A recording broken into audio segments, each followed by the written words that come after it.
It's not a time for wants, it's a time for needs.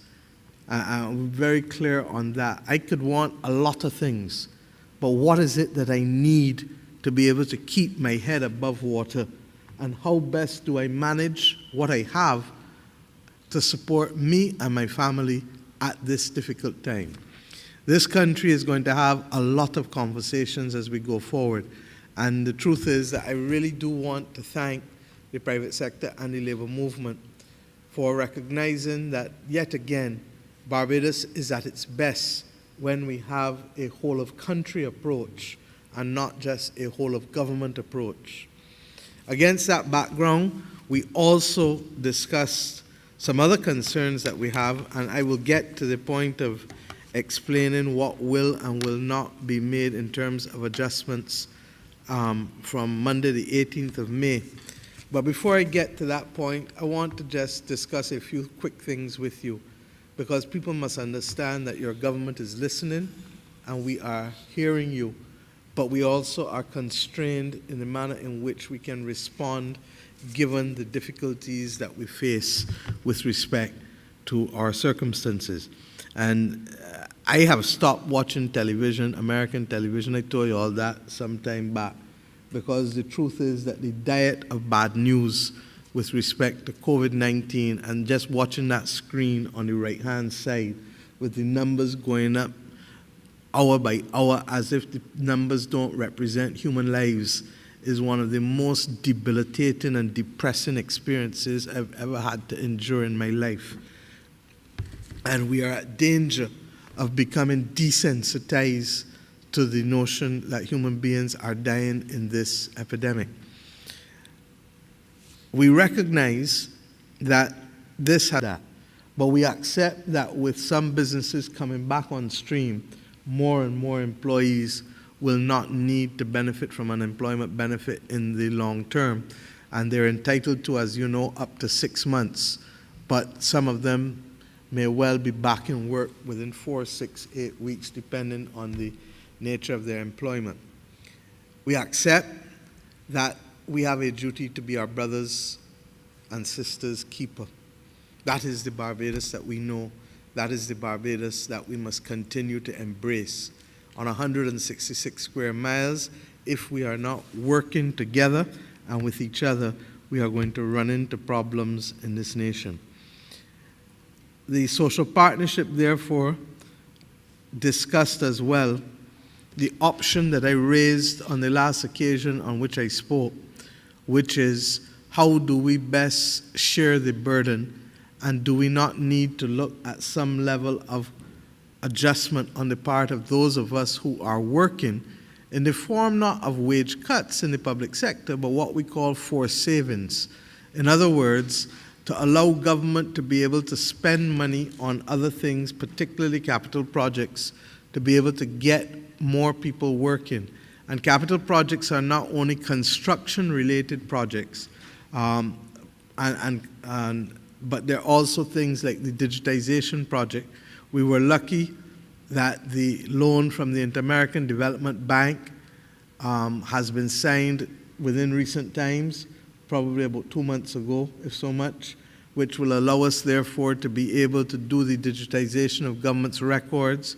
And a lot of people who previously worked into government or who previously worked in hotels or elsewhere may be able to help us. We accept that while that project was initially designed to be a 6-year project, we will probably have to advance and to literally rapidly execute other aspects of it. And we may even have to go beyond the loan to be able to digitize even things like the records in the Queen Elizabeth Hospital. As soon as you go in, you see that room with thousands and thousands of records which ought to be digitized at this point in time. So we have to repurpose and come up with new estimates that reflect the reality of our situation. And to that extent, therefore, we are in a position to be able to look at other projects. We have to accept that now is the time that we can do more with water.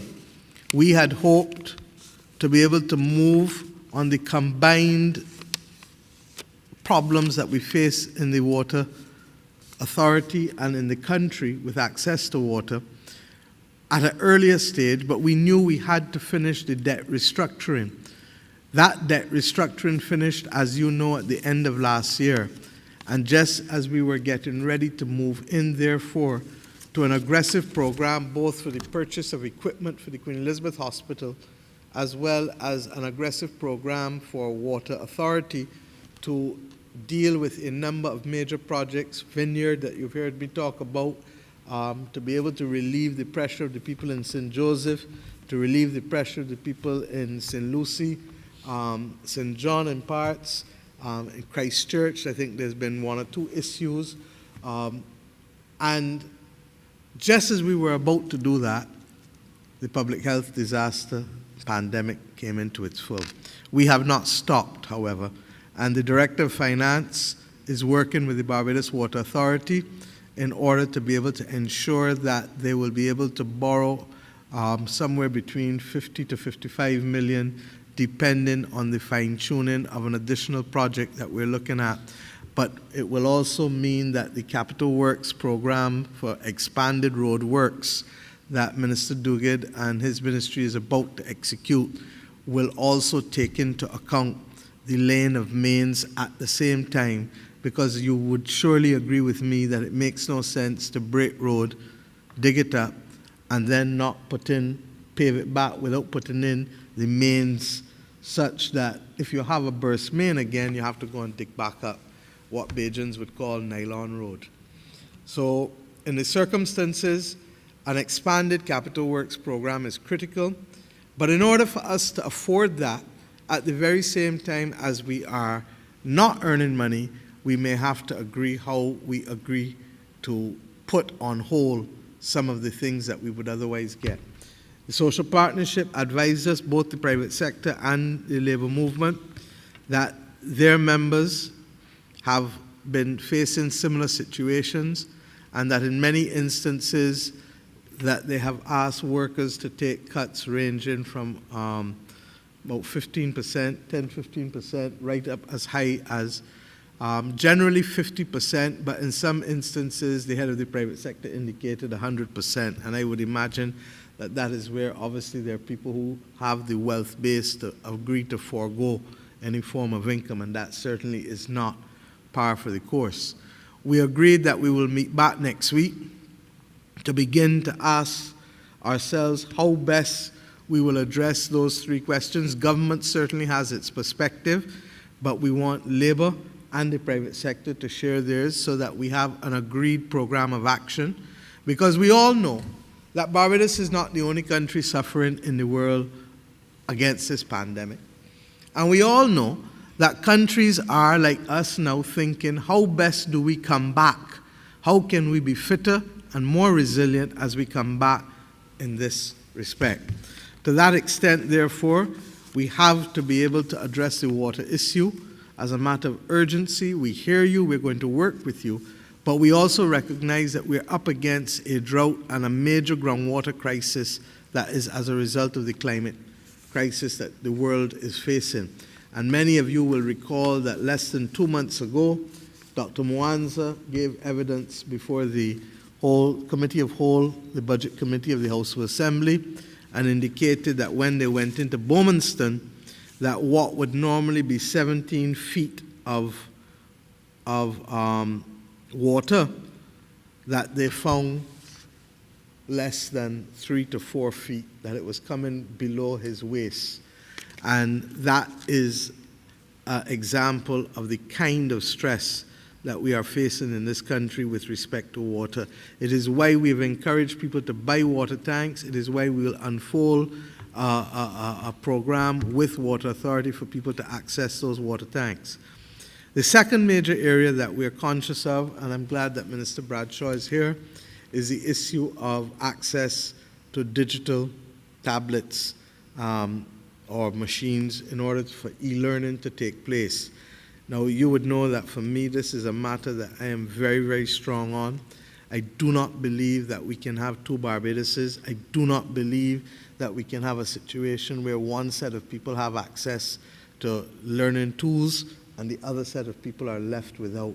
This country's success has come as a result of the fact that it has always, even in the dark days of colonialism, there was a firm commitment to the provision of education to as many people as possible, such that in the year 1900, at the beginning of the 20th century, 120 years ago, Barbados had 200 primary schools, 6 secondary schools, and 1 institution given university-type education, namely Codrington College. It cannot be that 120 years later, when the metrics as to what constitutes fair access to education have changed, that we will now drop the ball. And to that extent, therefore, I want to salute the Minister for reaching out and working with the teachers. The truth is that we were working towards this. We were in discussions with the Kenyans and others for a later period, but the pandemic, COVID, has literally catapulted us into this immediately. And therefore, I have to make adjustments to the budget in order to be able to ensure that those who can least afford and who parents cannot afford to be able to access, that we are in a position to help. I do not normally support means testing, I must tell you. But on this occasion with tablets, we will have to agree that those families who can buy their own will continue to do so, and the government will provide the resources for those who cannot do so. And we are in the process of working that out with the Ministry of Education. We're still in the early days. We hope that everything will be ready for sure for the September term, to the extent that we can have people ready for some level in this term. We're working hard, but we're conscious that it's not just a money issue, it is a supply and logistics issue, because just as we were having problems with accessing ventilators, we are conscious that people are having problems with accessing tablets, largely because everywhere across the world has been catapulted into an e-learning environment. In addition to that, we are conscious, and believe you me, that the transport situation with respect to the densities that we've now had to put in place as a result of the requirements of public health means that we may have to make some decisions. And I'm happy, I think Minister Duguid can report that as we meet here today, that there were others meeting within the transport subsector. We are aware that not in every instance, regrettably, transport providers have adhered to the 60% that we have asked them to adhere to.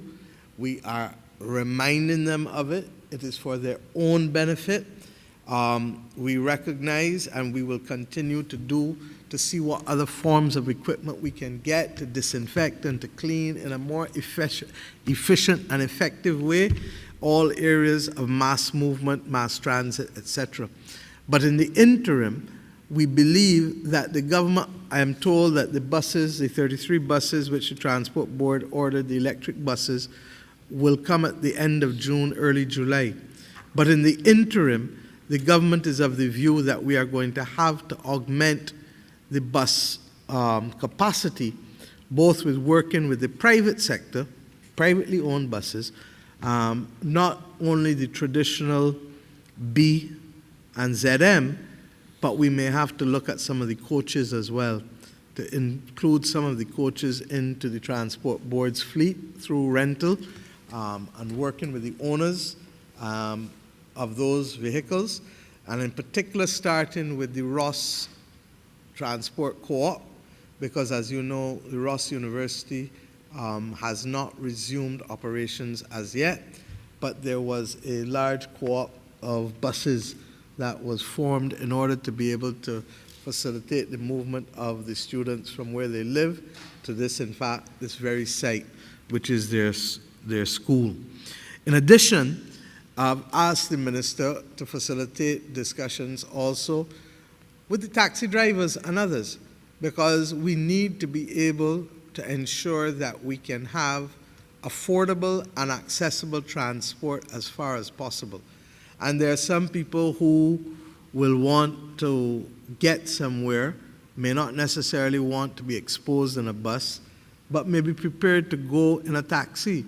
But we need to have a transparent system for charging, and the technology can allow us to do that now in terms of the distance traveled with apps that we use. But at the same time, we also need to ensure that in addition to the absence of a meter and using the technology for the setting of distance and the rates for the fares per kilometer, that we also use it for availability so that a person does not have to move from St. Lucie to Spooners Hill to pick up somebody when there's a taxi that's in Black Rock that can do the job closer. So how best do we leverage the technology with the existing taxi drivers and owners in order to be able to augment access, affordable and reliable access to public transport in Barbados, whether through buses, ZRs, minibuses, coaches, or taxis. And I think that we can do it together, and I give the country the assurance that one of the first things on my return will be working with Minister Duguid and his sector to be able to get this right. I've said those few things because in the context of the continued discussions for what I call forced savings, which is a form of bonds, to the extent that if we have to work with public officers to avoid layoffs in government, that we look at a form of forced savings. But that is the conversation that we have to have next week now. We're not having it today, and we want to be able to give everybody the opportunity, because the truth is that we have to save, we have to cut some expenditure, even in spite of the fiscal space that we've got. We are in a comfortable position. The International Monetary Fund is recommending to its board in early June that we be allowed to move from a 6% primary surplus to a 1%. A lot of fancy language. What does it mean? That it will give us at least $550 million in elbow room. But what do we need that for? The truth is that while we thought at the end of March our loss of revenue might be in the vicinity of $250 million, it is looking, as I said to you the last time I spoke, more like over $450 million because of the extent to which the shutdown globally, not here alone, but globally is affecting us. In spite of that, we are meeting with all kinds of people. The airlines are anxious to go. They want to set dates. We've said to them, we can't move to a set date. We have to move to a set protocols to ensure that we have safe work for safe people in Barbados. There is one other matter before I come to the lockdown that I raised with the Social Partnership today, and I hope to do so with the Jobs and Investment Advisory Council when I meet with them next week too. And that is the whole question of the National Population Commission's report on basically the Barbados population situational analysis. Now, had we not had the pandemic, this would have been the subject of discussion nationally in the months of February and March. But regrettably, it was displaced by the pandemic. And why do I say so? The executive summary, which we will make available to the public, and we will make available to members of the Social Partnership first and the Jobs and Investment Advisory Council, makes for a very sober picture. And the main findings, for example, relate to the fact that since 1960, birth and fertility rates in Barbados have consistently fallen. Since the year 1960, birth and fertility rates have fallen. Indeed, fertility rates in Barbados since 1980 have dropped below replacement level. So we're not even producing enough people to replace our population. And we had a sense of this when we were in opposition, and that's one of the reasons why for the first time the country established a National Population Commission, because we recognized that it had serious implications for our quality of life, the stability of our revenue, the stability of our society, the stability of our social security system. And to that extent, therefore, what this report has presented to us has confirmed what our instincts told us for the last few years, and it is not good. The country will have a greater opportunity to discuss it, but I raise it only from the point of view that we are going to have to take urgent action, because if we were simply to have kept replacing our population from 1980, Barbados would have 360,000 people today instead of the 280-odd thousand that we have.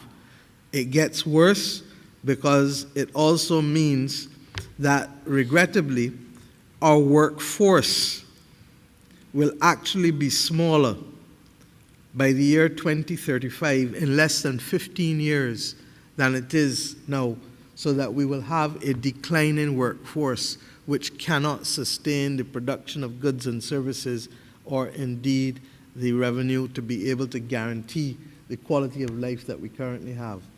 And that finally, over the next 30 years, and I may not be here, I'm a little more worried about the 15 years and now.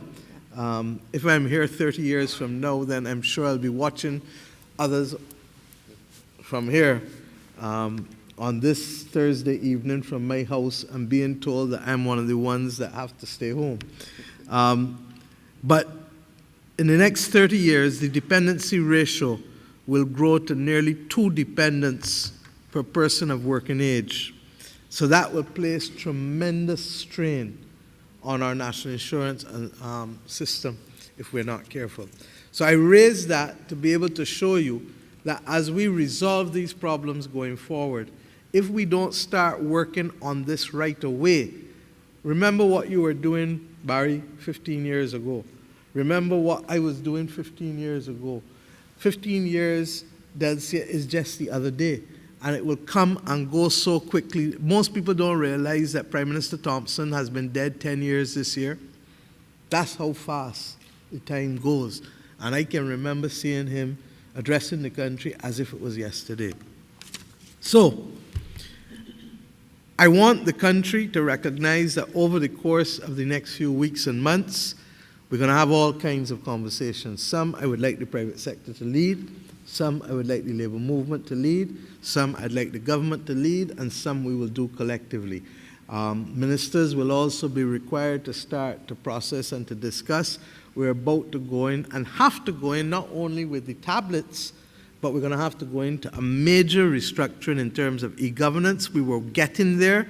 We just have to expedite it, and Minister McConney knows that. The digital ID card, I think the country heard her last year when she said that the cards that were bought before have all had to be thrown away because they were kept in a warehouse for a number of years. They were no longer useful. We're in a position where we believe this year we can move on getting that national digital ID card going. But for us to do it means that we are literally going to have to be focused in terms of the execution of that. And it then allows for people to have access to money and to have access to services without having to present themselves, which is exactly what we need in this COVID-type environment. How long will this last? Who knows it? Who knows it across this world? Not a fella. And the bottom line, therefore, is that we have to prepare to live with COVID. We have to prepare to live with COVID in our midst in the medium to long term. There may or may not be a vaccine, and WHO has been consistent, as well as PAHO, saying that you may not even ever have a vaccine. But if there is no vaccine, what we hope for is a therapeutic. In other words, a medicine that can help cure people and ensure that people don't suffer as badly as they might otherwise do. And for us, the other bridge before the therapeutic is the issue of testing. And that is why, and please, if Barbadians don't hear nothing else from me, there are 2 types of tests. The international media confuse the 2 all the time. One is an antibody test for people who have had it, and the other one is the test that we do here, which is the antigen test, which is to test whether you have it, not had it, whether you in fact are infected with COVID today as we speak when you're taking the test. The problem is that the day that or let me put it another way, that test for the moment takes 3 to 4 hours for us to get results. And we tend to batch it and do it, and we've invested in more equipment for the lab. And I really want to commend Ms. Beckles and those at the Dos Santos lab for an excellent job. They have been working beyond the call of duty in terms of doing the testing 7 days a week. And as I said, we've expanded significantly. But the day that we can get a rapid test that is reliable, it may not be 99%, but it can allow us to manage risk better, is the day that we can take even more chances with our borders and other things. And that's why we haven't got there yet, and that's what we're working with both at the interregional level within CARICOM, because I suspect that that is where you're going to see some movement open up first, and then possibly some level of piloting in the other rest of the region, not necessarily here, because we're adamant that there has to be safe work for safe people. And once we're satisfied of that, then we can move to the next stage. Against that background, ladies and gentlemen, I want to come now very quickly to the things that we can and we believe we can do. I want to thank Barbadians, and believe you me, I hear people complaining about the few who are playing the fool, and I have taken note, and we're going to deal with some of them where we have to. But for the vast majority of people in this nation have taken to heart the guidelines set out by the Ministry of Health and the public health officials. And I want to thank us, because we could not be having this conversation today if we had not done that. And therefore, I know Mr. Carter has had to exercise a heavy rod sometimes of correction when he has seen wrong being done. And he has correctly said that if you do it and it really puts us at risk, the same way how we are moving back the lockdown, we can lock back if we have to. Because the one thing we're not going to do is to put at risk the gains that we have made as a country. But having said that, we accept that the very existence, our very existence in life means taking risk. I take a risk when I cross the road. I take a risk when I literally jump over a ditch that I feel that I can make it. And hopefully I'll make it, but I take a risk. So we take risk in certain things in our life, and it is how best we manage the risks now presented from this pandemic. Against that background, therefore, the subcommittee that was established of the social partnership recommended, and after consultation with the Ministry of Health and then coming back to the full social partnership this evening, the changes that we will have will be as follows as of Monday, the 18th of May. One, these are the businesses that will be allowed to reopen. Small cottage industries, repair services, fridge breakdown, television breakdown, equipment breakdown, air conditioner, repair services, bookstores, flower shops, and home furnishings. And in all of these, the condition is that the relevant protocols on physical distancing are observed. In the case of appliances, we've listened to the private sector very carefully, and we recognize that some people's appliances may break down to the point of not being able to be repaired, and therefore we have worked with them to develop protocols for safe delivery of appliances to people's houses and the installation. In some instances, as you know, appliances have also to be installed and can't just be left at people's front door.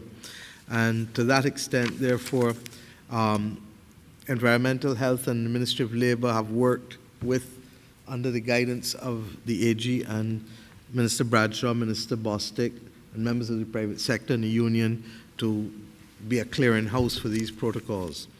Hairdressers and barber shops will also be allowed to be open. I look around this room I must tell you that I'm almost regretting saying it because some of the men now have afros or close to afros, and I'm beginning to like how they look, as opposed to the bald heads that I may see soon again.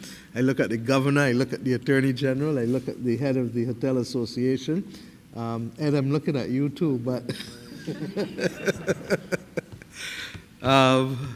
and for those of us who are ladies, I know that a number of ladies are in dire need, but there are safe protocols that can be put in place with the mask and the different sanitizing, etc., and we've gone through that.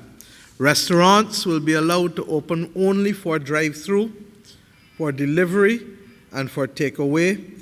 And by takeaway, we mean place your call before arriving at the restaurant, the AG is reminding me, as opposed to just turning up at the restaurant and decide you want to buy takeaway.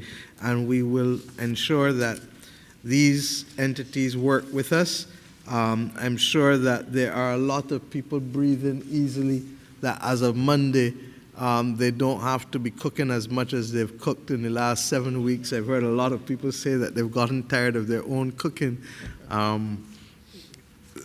But hopefully they've learned to love it now in between as we go forward. With respect to persons who provide household help, housekeepers, we will also agree for them to start back working, and we're conscious, and I've asked this one may not start before next week, Wednesday, the 20th of May, because the Ministry of Health would like now to be able to do some special videos for training to be able to provide both to the homeowners as well as to the people working in the houses. And that would be the only exception in terms of the 18th because of the concern that we really do need to provide the sensitivity, the sensitization and the training to both employers and employees with respect to that. We do expect that there are going to be some households where people say, I don't need anybody again, and we do expect that there are going to be some people who were previously housekeepers who say, I'm not prepared to go back there again. But for the general part, that will be allowed. We also expect that churches, originally we had indicated that churches would have a small limit that was different from the numbers that they were allowed for funerals. And we have agreed that the number for both normal services and funerals would be the same 20 now, so that 20 persons, but we accept that there is a case to be made depending on the size of the facility, and Minister Jordan will be consulting with Minister Ford and the churches to be able to work out a density ratio that makes sense so that we can start to have persons, because a lot of people really, as much as they've enjoyed the streaming, and I want to congratulate the churches for their innovation. Some were doing it already, but a lot more are doing it now. But in spite of that, I know that it must be very difficult for a preacher to be preaching to an empty hall, an empty building, and to that extent, without compromising the safety of congregants, we want to be able to get it right. Until we have that consultation completed and the density ratios worked out between public health and the churches facilitated by Minister Jordan and Minister Ford, we therefore will simply balance it, 20 persons for services, whether it be normal services or funeral services, and I would imagine wedding services too. The sports, the best protection against COVID-19 is a strong immune system. And to that extent, therefore, we feel that we can begin to allow persons to get and reap some of the benefits that we have from the 7-week lockdown that has taken place thus far. We will allow contactless sports. And what do we mean by that? Persons can go running, they can walk, they can cycle, they can play tennis, road tennis, and even in doing this, we're asking people, because we know that very often a road tennis game might attract some people watching. Well, make sure that when you're watching, that you can spread out your hands and the body up underneath you. And I'm asking people, only you can know to protect yourself. And remember, as I keep saying, in protecting yourself, you're protecting those whom you love and those whom you need. So at the end of the day, this is not a directive from on top. This is an entreaty for you to be able to love yourself more than you love anybody else, and then love who live at you as much. And to that extent, if you love yourself and you love who live at you, then you will take no foolish chances by bunching up underneath people.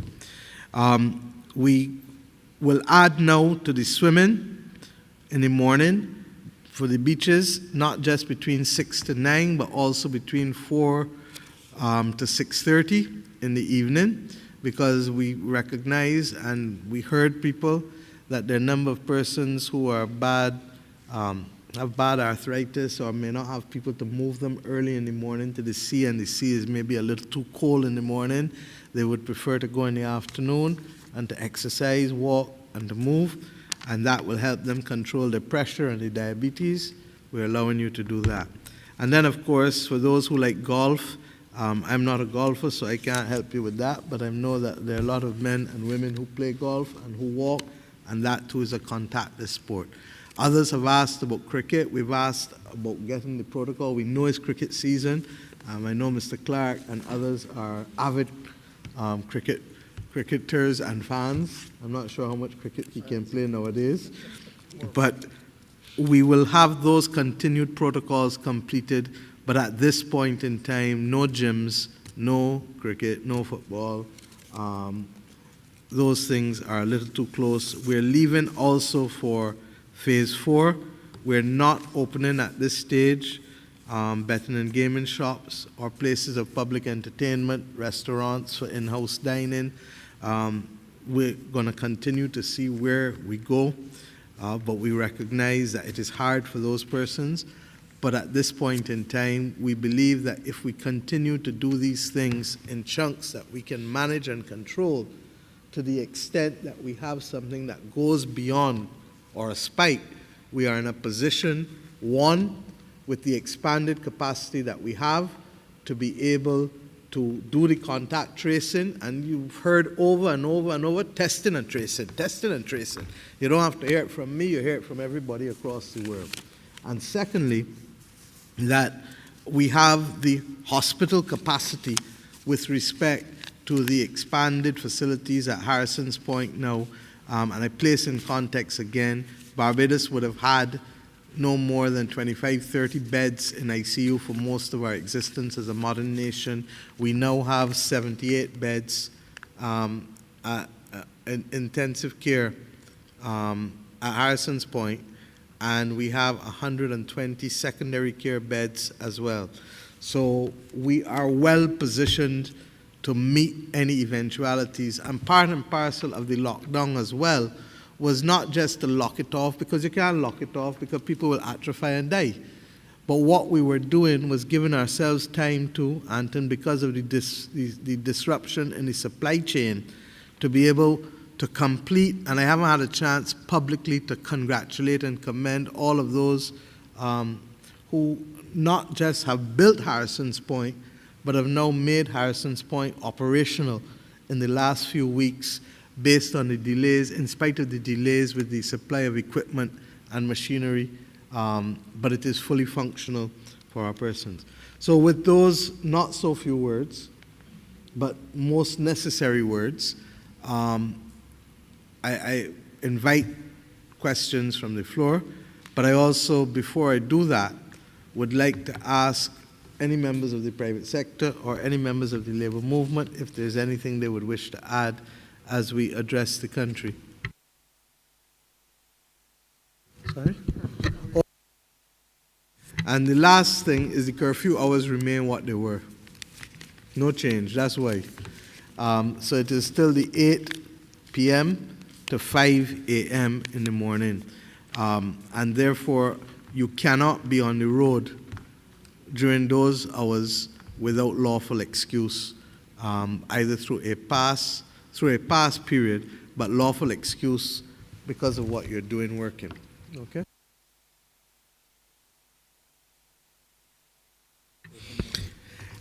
The last point that I'm being reminded is that we have agreed that the alphabet system will remain in place, but you can shop at any time during the opening hours in the supermarkets. So if you are A and B and G, H, I, J, K, I think I remember roughly, that means you can shop anytime on a Monday instead of being reserved. Thank you. A, B, and G, H, I, J, K would normally be Monday morning and Monday afternoon. Those letters can now shop at any time on Monday. And similarly, they can go to the bank. The banks will now resume their normal opening hours. The only requirement is that you stick to the alphabet to go into the bank on those days, but the normal hours will be there. Obviously, each person still has 2 days, so the AB people get Monday and Friday. M, which is me, I haven't seen a supermarket in God knows how long. Tuesday and Friday too. So I forget, Ms. Moore is M2. So Tuesday and Friday. So we would go, instead of being reserved now to before lunch or after lunch, you can shop at any time during the day on those days, but we're sticking to the alphabet. And why? Because we are reminded by public health and ISAR that we still want to maintain some control over the density in there. Ed, do you want to say anything? Thanks, Prime Minister. First of all, I want to welcome the Prime Minister back physically and wish her continued improvement in her health and long life.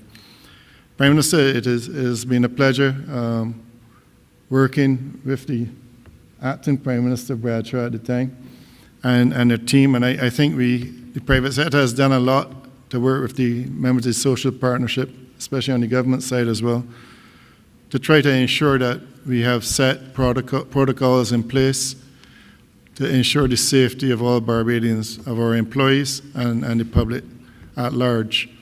It is critical that the members of the public follow the protocols that the government has established and that we in the private sector have established for our businesses on reopening. And I think that is something that we want to share. The government has agreed to put these protocols on the GIS website, and we at the BPSA and the other member organizations of the private sector will be doing likewise, and I believe members of the labor movement will be doing likewise. It is critical that people follow the regulations. We have to protect all Barbadians at this time.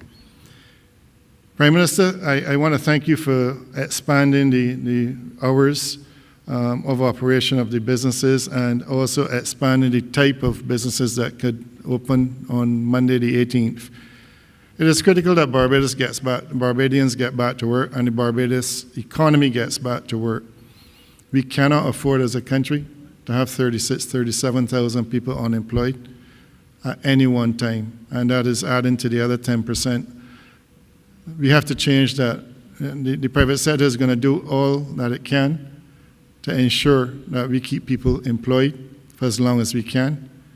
And we want to ask the Barbadian public to come out and to support these Barbadian business people, the Barbados employees who are going back to work. It is important that we keep them at work and that we don't have a dependency on our government to provide for so many Barbadians. So we ask the wider public to support the businesses and to support the employees. We want to thank the Ministry of Health and the health officials for doing all that they have done to stabilize this COVID situation in Barbados. I don't think we will ever be rid of COVID, but it is critical that we manage our lives and our economy while managing the health situation as well. And I ask all Barbadians to support the government's efforts in this regard, and we look forward to continuing our work with the government to ensure the safety and health of all Barbadians. So, Prime Minister, we look forward to the longer opening or the additional openings and the longer bank hours at this time. And we continue to ask for more things to be reopened in the future. Thank you very much, and we will continue to move as quickly as we can because, believe you me, the balance between lives and livelihoods matter. Labour, anybody wants to speak? Good evening, Madam Prime Minister. Good evening, Barbados. We trust that the collection of persons and these consultations serve to drive home the seriousness of the pandemic and the threat to the civilization as we know it. From time to time, I've heard some murmurings and some complaints. I want to take this opportunity to assure all workers that the Congress will not resile from the business of representing workers' interests. Having said that, however, we are also calling on workers to recognize the seriousness of the situation before us, and as has been said so many times before, let's all join hands and hearts to serve this nation, which we love so dearly, the nation of Barbados. Thank you. Thank you. I thought you were going to say, let's join hands and show how much we love Barbados, and then you would have broken into the melody. Well, that too. Anyone else? Right. Any questions, please? Members of the press? I know they're always late. Mr. Allen, yes, sir. Good evening, Prime Minister. I noticed you mentioned the curfew. Finally, can you give us an indication if we are a little closer to seeing the curfew hours amended so as to allow people a little more space to move around outside of their employment? As we continue to improve, then we're in a position to get back closer to that type of movement that we would normally have had.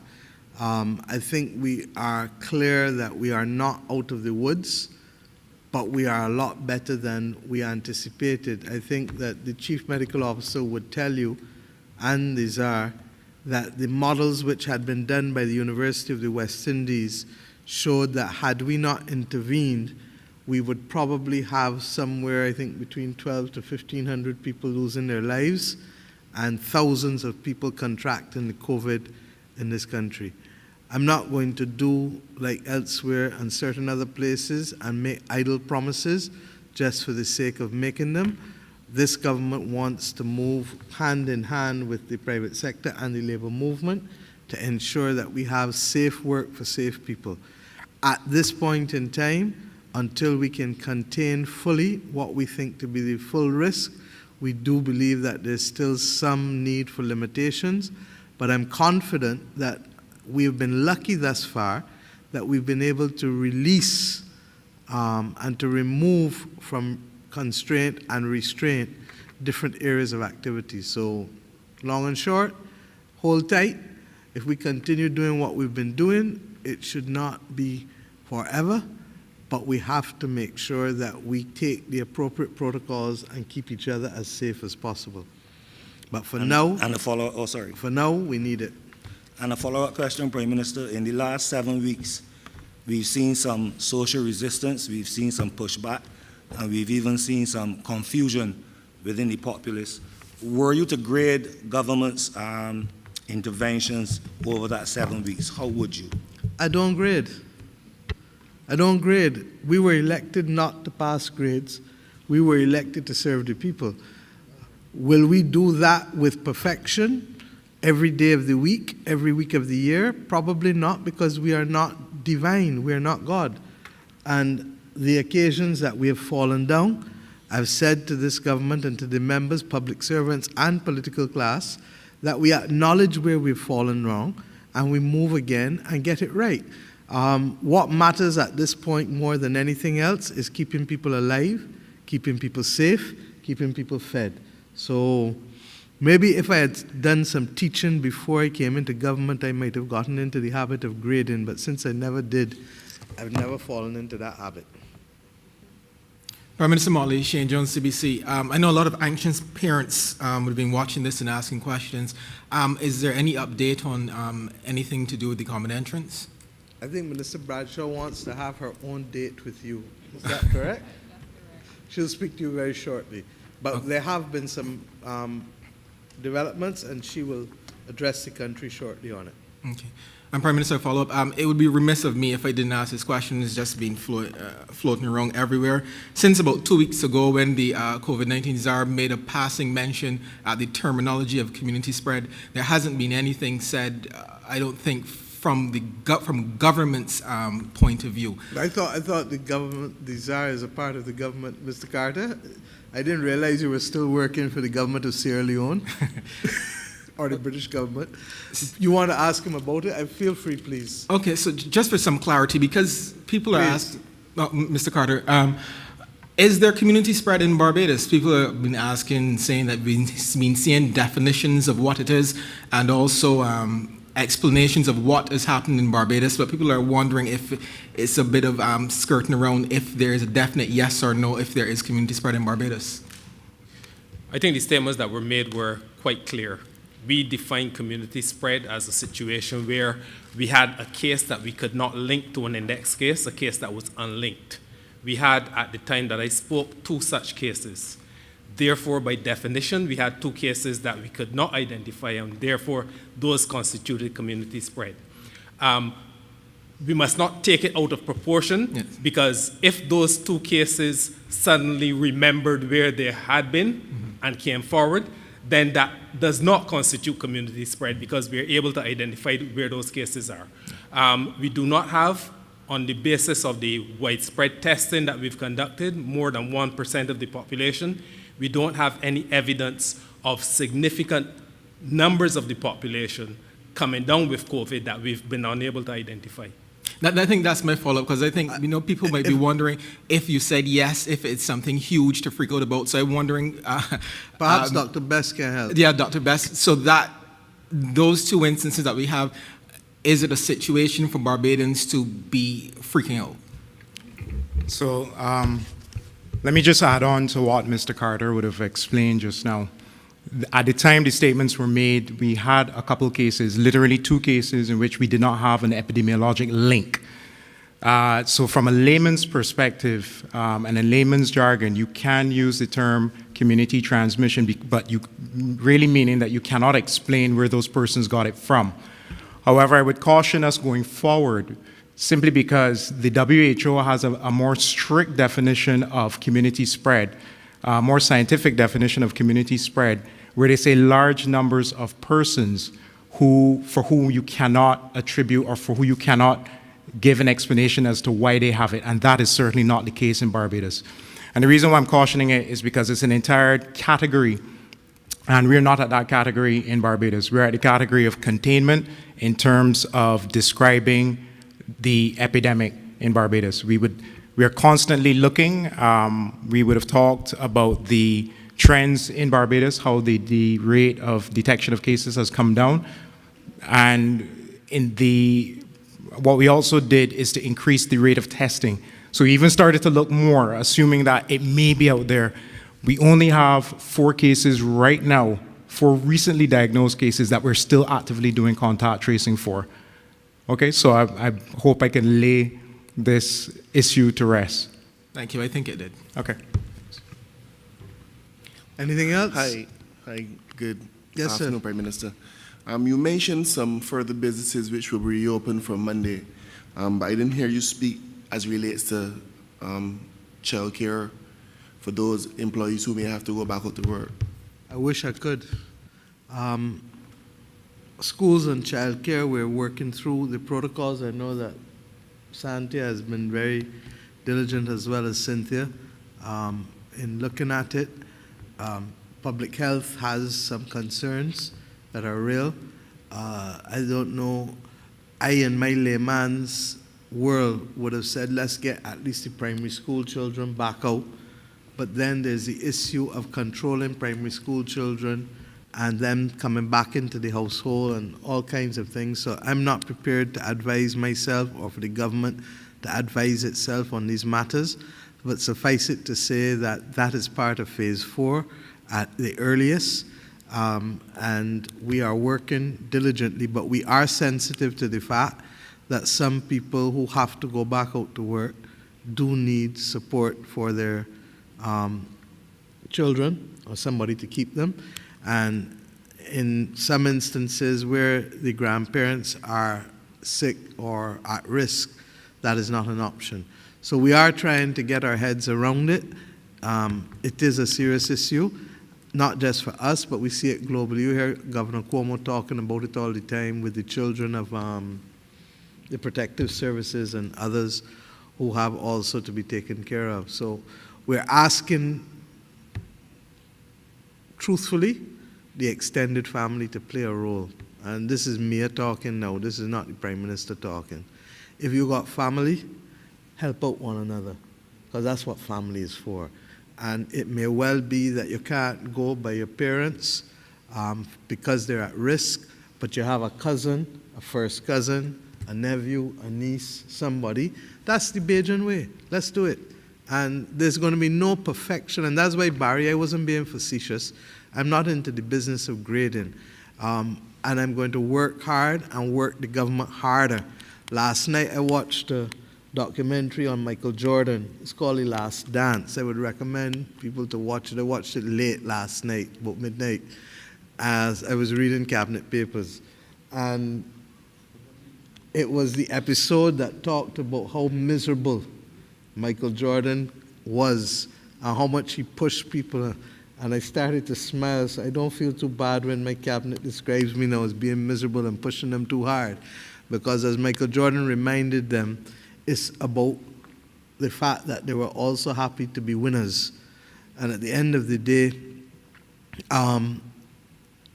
we like to win, but life is not just about winning. It's also about doing what is right and doing it in the right way. And in a sense, it does not mean I know when I've dropped the ball and others have dropped the ball. And we get up and we apologize and move on. Okay? Prime Minister, oh, sorry. Good evening, AccuLevel, Starcom Network News. Just for clarity, given the economic fallout due to COVID-19, can we expect any job or pay cuts within the public sector going forward? I think you heard me say earlier, I'm sure, that we had a discussion this evening in the context that we will continue next week and continue because we do have to cut expenditure. We do not want to cut jobs. And we do feel, however, that some form of burden sharing is appropriate. And I think I can fairly say that if that is the view of both the labor movement and the private sector, then there should be no further job cuts for the sake of COVID. There may always be job cuts, what I call it, for structural, what's the phrase I used earlier, for restructuring of institutions. But that's not what your question is about. And I think the Nation newspaper tried to suggest, I laughed, in January this year that job cuts and increased taxes were coming. It is now May. I'm not sure where they're coming, but that was because I answered a question honestly that can I tell you as leader of Barbados that there will never be a job loss or there will never be a tax increase? I would never do that. I would never hobble the people of Barbados into that situation where the country's well-being comes to stand at the mercy of a politician's word. Okay? Prime Minister, you would have But mentioned we will continue the conversation. We're very much in the process. I put it out there before. That's what this meeting is about. And let me thank them because as many people as you see here, there were more people on Zoom who were also involved in this meeting today. But the meeting was serious enough that we felt we had to come to LASC and to be spread out as we are because we are now dealing with serious matters to be able to put this country on forth. But equally as we discussed that, we discussed the need for 24-hour work. We discussed the need for the completion of flexi policy. As it relates to public servants, you would have noticed that I have not made any changes to the public servants who are already out and for more to come next week. Why? Because we are conscious of the density in the public transport system, and therefore we want to be able to give ourselves another 2 weeks before we put that additional pressure on the public transport system, recognizing that the private sector has a more urgent need to keep businesses alive now. The government is not sending home anybody so that we can continue with the telework until we have proper flexi-work policies in place, as the NUPW and Mr. McDowell and Ms. Burke have asked us to look at. Thank you. Prime Minister, you would have mentioned the 36,000 claims that the NAS is now attempting to process, and the natural assumption would be that that would take a particular amount of time, but for those persons who are out there waiting for money to be disbursed, can you in any way give us an idea when they might be seeing some checks with some They've started zeros on already, them? Barry. Pardon? They've started already, and quite a few people have received benefits processed, and to the best of my 19,000 people, more than half, have received their benefits already, and most of them who received them would have gotten it for more than 1 week, I think 3 weeks. 3 weeks? 3 or 4 weeks they would have received, so that they don't have to be sending it out all of the time. But believe you me, they're working as fast as they can, okay? Given the easing I'm conscious that we are half hour away from the curfew. Not that I want to stop you, because I'm ready to having not had a chance to answer questions for multiple weeks. I actually feel as though I'm now playing into form. So if I can't play cricket, I can at least sing. But we'll take one more question before we shut down, because I'm conscious that workers have to get home. AG, I'll ask you and the police not to be insensitive to the fact that in the interest of the state that we've had to meet here today, and in the presence of all Barbadians who are witnesses now to our location. Prime Minister Andre Springer from the Barbados Advocate. With the further relaxation of measures, there are going to be more people on the road. Is there going to be a consideration to making masks mandatory instead of just a recommendation? From the very beginning, we've said that it is, when I spoke, I think last time or the time before last, that we encourage people to use them. I have a difficulty, we can't make them mandatory, because I do not know if we have enough cloth in Barbados to supply a mask for everybody. Making it mandatory means that there's a penalty if you don't use it. And to that extent, what the Ministry of Health has said, that wearing of masks is encouraged in areas of mass movement, public transport, supermarkets, going shopping, in buses, etc. In this meeting, you would have heard the CMO advise us of the protocol. It's very difficult for people to talk with masks on. The physical distancing is there. We have to be able to use a scalpel rather than anything else in explaining to Bajans where masks are appropriate. As far as possible, you wear a mask on the assumption, as you've heard, that you yourself have COVID and you don't want to share it with anybody. If I was sitting in a bus with somebody in front of me 2 feet, if I'm in the supermarket, same thing. It will encourage people not to linger in the supermarket and talk. Because believe you me, this, as you are now discovering, this is the most difficult thing to talk through. And for those of us who wear glasses, if you ever try to have this on and talk, you get an immediate fog across your glasses. So we are conscious that we are encouraging it from the point of view of people assuming that they want to take care of those around them, but it has to be appropriate to location as well. So not every place, but as far as possible. Barbados, and not every form of cloth is appropriate. So we need to make sure that we have supply before we can make anything mandatory and make criminals out of people for not adhering. But for those of you who don't have masks, I've seen a lot of YouTube videos for other contraptions and cloth that people can use. Okay, I think that allows us to come to the end. Rest assured, and now that I'm back out, hopefully I'll be able to engage with you all a lot more, so don't feel that you've lost out on anything tonight. we will continue to speak to you regularly. But for this occasion, I think the Attorney General is now in a position for us to conclude the directives, and those directives will be issued. The private sector and the labor movement both have certainty as to what will happen Monday, and likelihood we will either be meeting Wednesday or Friday next week, depending on what is more appropriate for labor and the private sector to continue these discussions. Thank you very much, and everyone, please be safe and get home safely. Thank you.